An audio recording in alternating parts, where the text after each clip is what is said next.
श्रावण में शिव रुद्री के पाठ का महात्म बहुत अधिक होता है। आपने अक्सर देखा होगा, लोग रुद्रा अष्टाध्यायी कराते हैं अपने घर में। रुद्राभिषेक के अनेक प्रकार हैं, नाना प्रकार के द्रव्यों से रुद्राभिषेक कराया जाता है। इसके फल का वर्णन इस प्रकार है।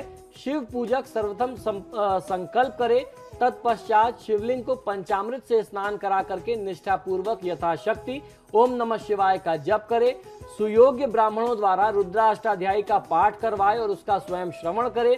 रुद्री के एक पाठ से बाल ग्रहों की शांति होती है। यानी यदि आपने एक पाठ से रुद्राभिषेक किया है भगवान का, तो बाल ग्रहों की शांति होती है। बाल ग्रह क्या होते हैं? जो भी ग्रह जिनके अंश, जिनकी डिग्रीज कमजोर होते हैं। ग्रहों की एक अपनी अवस्था होती है। जैसे हम बच्चे से मैच्योर होते हैं, वृद्ध होते हैं, वैसे ग्रहों की भी अपनी डिग्रीज के चलते उनकी भी एक अवस्था होती है। तो जो बाल ग्रह होते हैं, जिनकी डिग्रीज कम होती हैं, एक पाठ से उन ग्रहों की शांति हो जाती है। वहीं 3 पाठ से उपद्रव की शांति होती है। जो आपके जीवन में समस्याएं चल रही हैं उसकी शांति होती है। 5 रुद्राभिषेक के पाठ करने से, रुद्राभिषेक करने से, रुद्राष्टाध्यायी के पाठ से ग्रहों की शांति हो जाती है। 7 पाठ से भय की शांति होती है।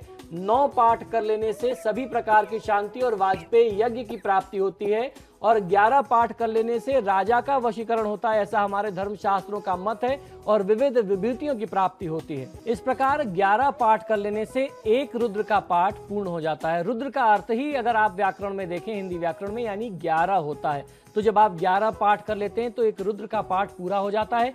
3 रुद्र का पाठ करने से, यानी 33 पाठ कर लेने से कामना की सिद्धि और शत्रुओं का नाश होता है।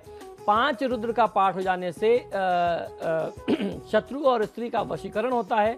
7 रुद्र की पाठ हो जाने से सुख की प्राप्ति होती है। 9 रुद्र का पाठ परिपूर्ण होने से पुत्र पौत्र धन धान्य की समृद्धि और हर प्रकार की प्राप्ति मिलती है।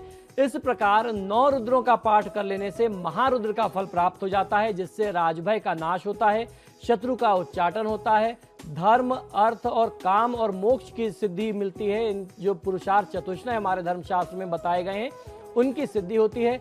अकाल मृत्यु से रक्षा होती है तथा आरोग्य, यश और श्री की प्राप्ति होती है। 3 महारुद्रों से असाध्य कार्य की सिद्धि हो जाती है। 5 महारुद्रों से राज्य कामना की सिद्धि होती है। 7 महारुद्रों से सप्तलोक की सिद्धि होती है। और 9 महारुद्रों के पाठ से पुनर्जन्म से निवृत्ति मिल जाती है।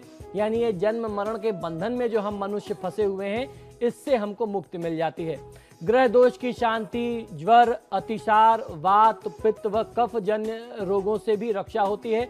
सभी प्रकार की सिद्धि तथा आरोग्यता की प्राप्ति होती है। रुद्राभिषेक के नाना प्रकार के फल मिलते हैं।